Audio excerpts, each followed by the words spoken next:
Okay, normally I do the Empirical Planet commentary in one take, but I had to kind of pause and think about what I was going to say today after watching the CNN Meek Mill interview. I happened to catch the excuse me. I happened to catch the interview on YouTube. I missed the original broadcast of it, and after watching it, I was left speechless.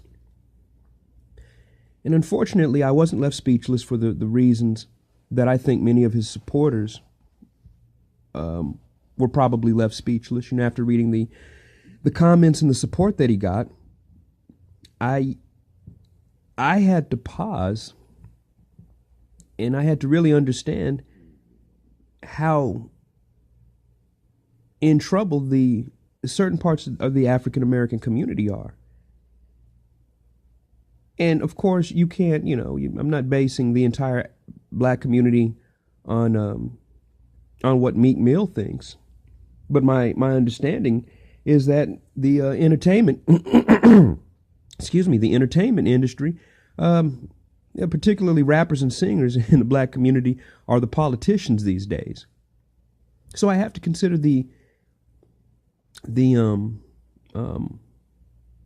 influence that someone like Meek Mill, that a Jay-Z, that a Beyonce has within the black community. I'm going to let you hear the first half of the interview, and then I'm going to provide my commentary on the interview. And I'd like to share my opinion, and I'd like to get everybody else's opinion.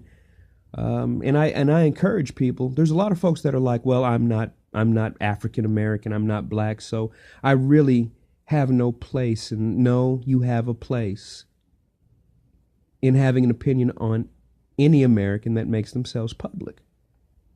Do not be afraid to have an opinion on something just because you are not directly related to their culture. I tell people this all the time. You may have a different perspective than the affected community.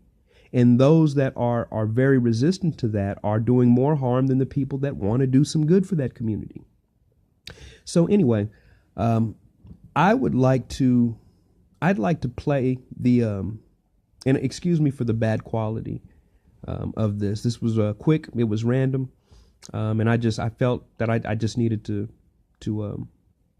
let everybody hear it in Meek Mill's own words. I've already formed my opinion, but I want you to hear it. And here is the Meek Mill, part of the Meek Mill interview with CNN. Meek Mill joins me now. Meek, all I wanted was a new Mercedes. Yeah, how you doing, man? Nice to meet you. Thanks for having me. So the words in that video for the New York Times, I want to break them down. You talk about how there's no coincidence when you compare the plantation and the prison. This was the plan since abolition. I think we can reach general agreement among people of all different political persuasions today that the criminal justice system needs to be reformed. But what's the basis for saying that today it's all part of a plan to keep people subjugated? Just going far back as parole and probation, like a lot of people who go back in and out of prison are being stalked by a parole system or a probation system where not even committing crime puts you back in prison. And I learned from personal experience. I actually spent time with men that had 28 months in prison for a $100 bail. They wasn't even found guilty for their crimes, and $100 kept them in prison. And we had the taxpayers, even myself, had to pay money to keep guys like this in prison. And it was for like a petty crime. So, and things like that never made sense to me, even being on probation. I've been on probation since I was 19 years old. I'm 31 years old. Growing up in the system, I always thought this was normal. And I didn't value myself the way that I value myself now. And as I look back at it, just seeing people work in prison for 8 cents an hour, not really be able to pay their dues and pay their debts back to society. They was paying their debts back to the system, and money was being made. I know, but in the video you say this is part of the plan, that it's all about subjugation of African Americans. And I'm not understanding where's the evidence for that. That we have an unfair system, I get it. Yeah, but that it's all part of a grand design, I'm not seeing. Yeah, my vision of it is I see that some of these statutes and laws are basically targeted towards a certain group of people where we are like trapped inside of a system that's extremely hard up for us to get out and control. I don't know who made it. I don't know who responsible it became. Many years before me, I was born into the system, into this lifestyle, and I don't feel like anybody is addressing it to try to help fix things. It's a lot of things in the system that clearly don't make sense to the world, but it's going on today, and it's keeping many young black men caught up in the system without even committing crime. Are you able to square that with the fact that the judge with whom you've had so many run-ins recently is herself African American? Yeah, I ain't even blaming on like Caucasian African American. I think it's actually a mindset of actually self-hate. I don't think it's really a thing of a certain color, but it's designed to keep people like myself and the culture I come from. You could be white and come from where I come from and born in these conditions and still get caught up in the same design. Do you see President Trump as an ally in the cause for criminal justice reform? I'm not a politician, but I feel like anything that a president does to fix laws and statutes that don't make any sense and are unfair to American people is the right thing to do for anybody to do. You know that, I mean, this has been a rare issue where he has sought to do something bipartisan in nature. Surely you're familiar with his efforts in this regard. Yeah, I'm not too familiar with everything Donald Trump do because I don't really keep up with politics. I see when they say he passed bills. What was the last bill he passed? You know, I don't know exactly the last bill he passed, but I think it was involving the crack and cocaine bill where, you know, you get probably 5 times more jail time for having crack than you have in cocaine. And crack is, of course, an urban community drug of choice, and cocaine is more like a suburban, or I would say, I call it two Americas, where you have one America where it's almost like the white America and a black America. And crack cocaine is a black America. Now, having heard that, I was dumbstruck by the analyst, the interviewer, who CNN is a liberal network. I was completely dumbstruck that he appeared to be having a problem with Meek Mill saying that this was a part of a master plan. This is usually the type of talk that you hear from more conservative people. And I'm beginning to wonder, are liberals beginning to see what the rest of us are seeing? And again, I'm not a conservative. It's just that if you're seeing the same stuff and it happens to be the truth, it just happens to be the truth. The CNN reporter, you know, and that's normally a liberal-friendly network, and they support victimhood. I won't say all liberals do, but I will say a lot of liberal networks tend to put out and support victimhood mentality, so they can, that the party can gather those votes. They tend to support anything that has the victimhood mentality to it. Yet this reporter was kind of on the fence about that. He was like, "So, what's your proof that there is a master plan?" He agreed that the system had flaws, and some of those flaws more than likely do affect African Americans differently, but they only affect African Americans of a certain type, those that are willing to participate. That's my point. If you're willing to participate and behave like a fish that only remembers stuff for 10 minutes, incidentally, fish can only remember things for 10 minutes. That's why they're always getting caught. They don't adapt to anything. They do the same thing over and over and over. And I guess that's a major frustration for me. I believe Meek Mill has a good heart, and I believe he genuinely thinks that he can advocate and do some things for the African American community. But what needs to be done there starts way before prison reform. It starts way before probation. when you find yourself on probation, it starts with preventative measure. And that's the one thing that nobody talks about. I use the neighborhood that I come from as an example, as a very proud example. Wildwood is black. My neighborhood is, my childhood neighborhood is black. But we are a far cry from Northeast Oklahoma City, from the other half of Northeast Oklahoma City where I live. It's a far cry from that. Where there were cops, there was a lot of violence.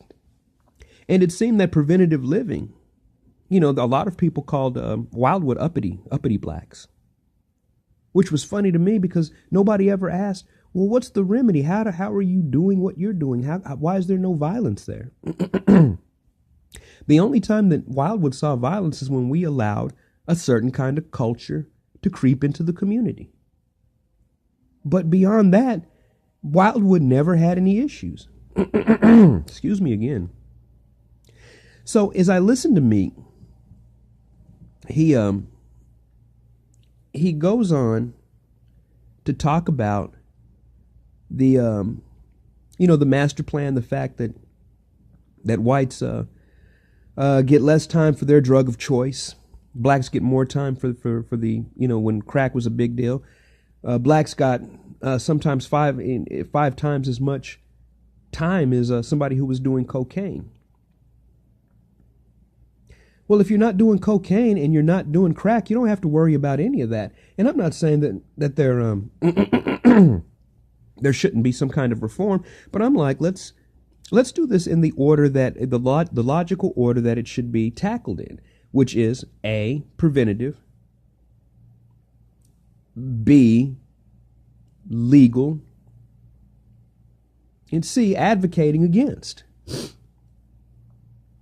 The part that these young rappers, in some cases middle-aged rappers, forget is the preventative component.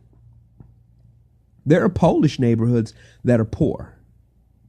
There are Asian neighborhoods that are poor, but the mentality towards violence and lumping violence with being poor is something very unique to the African American community, at least at the levels that we see. And I dare anybody to challenge me on that. I can compare white poor neighborhoods, white trailer communities to black communities, and the violence is, there's no comparison. Same could be said of Chinese communities. There's not any violence in the same way.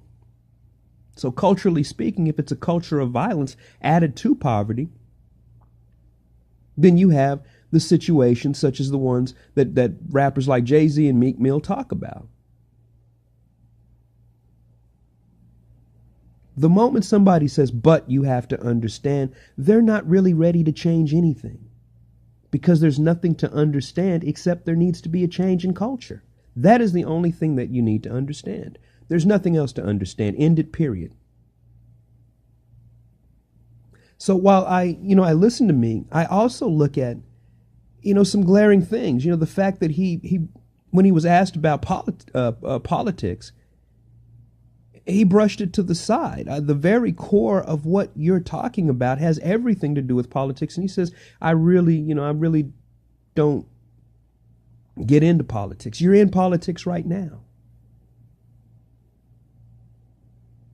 The one spokesperson that CNN could think of to come up with even made them scratch their heads.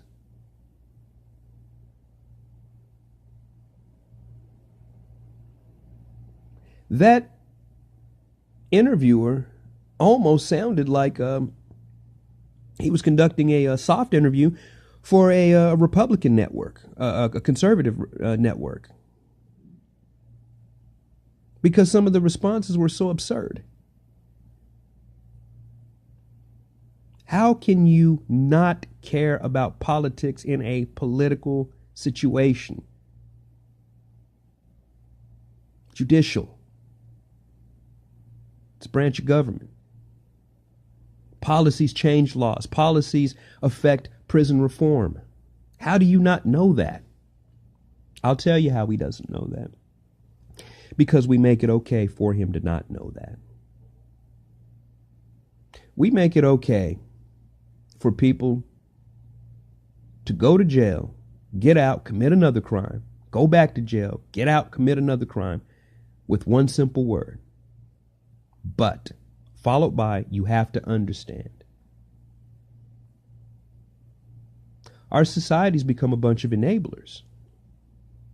We enable anything. We sympathize anything that is perceived to be a victim. We've forgotten what victim actually means. To be a victim, you have to be helpless. A victim does not mean you are a person that has not exploited all of the opportunities that are available to you, that you've chosen not to use all of the tools at your disposal. That's not a victim. Big difference. So while I understand what Meek is trying to say, trying and failing to say, I also understand that his argument and his efforts are indicative of everything that's been allowed to this point for that community. We always follow it with but you're not from there, you don't understand. I have family members that are from there, and they understand. They took a different path. The same amount of effort that I'm sure Meek put into his career is the same kind of effort that family members of mine put into a different path. My thing is, know your path. I can't really listen to a person when they say, well, I was on, probation since 18, and then I went back to jail, and then I had a drug charge, and, then I was popping a wheelie on my bike during my probation, and I went back to jail. Why are you doing anything other than going to work? And you're on probation. People don't seem to understand that when you become a part of the system, which is not made to subjugate anybody with common sense, it's only made to subjugate people without common sense, regardless of race. When you continue to do stupid things happen to you. And there are many people that will tell me, oh, you're an uppity Negro. You don't live life for real. Even the idea of real within certain communities denotes something very negative. No, my life is for real. I live life for real. I'm in just as much the reality that houses our universe as you are in the hood. I am just as real as you. The paths were different. That is the only difference. I do understand, but I also understand how to avoid that. My family member who went on to, go to school, to go to nursing school, is doing well for herself. My family member is every bit as hood as Meek Mill, complete with heroin addict father who passed away.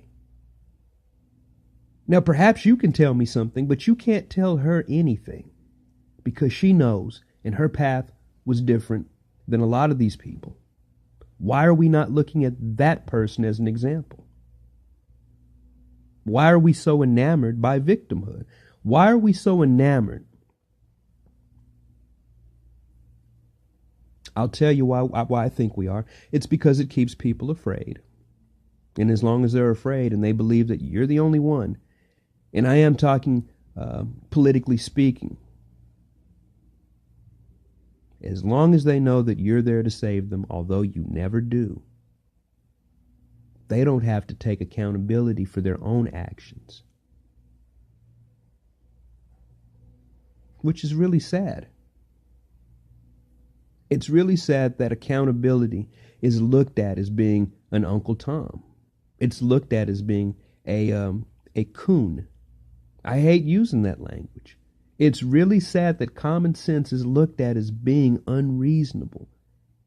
And it's really sad that those examples of human beings that stayed outside of this system created to subjugate are not even considered when we start talking about the remedy to the violence in the hood, the remedy to the disparities in the just criminal justice system.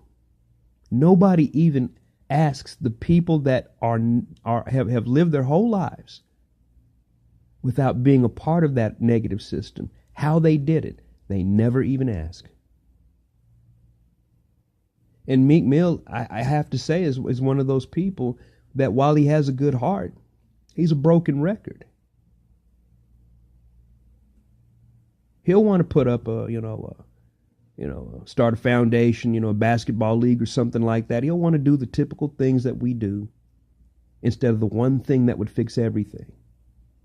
Self-accountability. The two things, and changing the culture of violence, changing the culture to not even want to be in a position to be a part of that so-called master plan of the man. That's just my 2 cents worth. There's a lot that I probably forgot to say. There's a lot that I wanted to touch on. I'm continuing to read the comments by the supporters of Meek Mill, and they too are afflicted with that same disease. But but you have to understand, they continue to talk about how Meek Mill is speaking the truth, how he's so on point. They are so supportive of any victimhood mentality. They think he just gave an Oscar-winning presentation. And I'm sorry. He looked an absolute uneducated fool.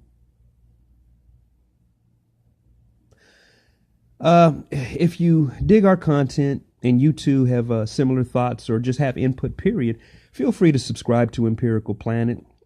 We're going to be expanding our content, and you're going to be hearing from the rest of our team very shortly, and we're looking forward to that. We're also looking forward to opening up lines to interviews and talking with people and getting their perspective on what's going on in our world.